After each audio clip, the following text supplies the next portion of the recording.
And now let's further discuss this, and let me bring in my guest, Professor Huo Zhengxin from China University of Political Science and Law. Welcome, Professor Huo, on China 24. Now, some people argued that legislating rules against food waste and defining punishment could be going too far. How do you feel about this, and help us understand the necessity to make such laws?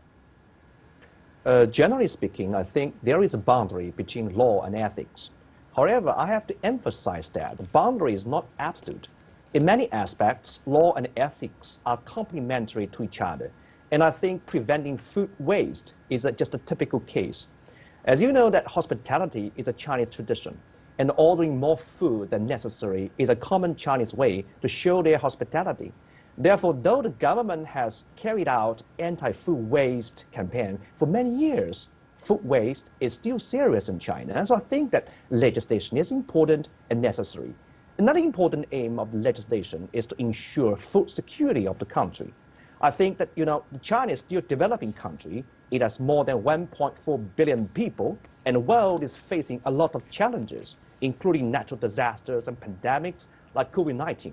So I think that this law is also an important step to ensure food security of China, which is very, very important.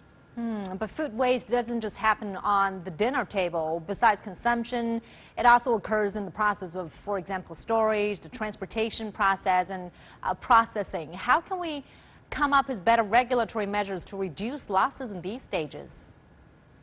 Well, I think the question is very good.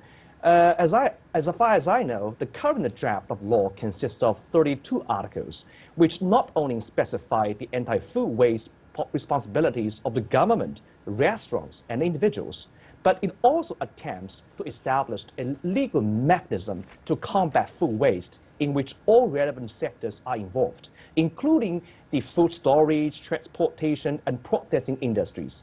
And I think only by establishing a sophisticated legal mechanism equipped with concrete measures can the law have teeth. And as you know, that the draft is just submitted to the Standing Committee of the National People's Congress for reading for the first time. So I believe that the regulatory measures of the draft in reducing the food loss and waste in the areas you mentioned will be improved later before it is finally passed by the China's legislature. Well, thank you so much for insights, Professor Huo Zhengxin.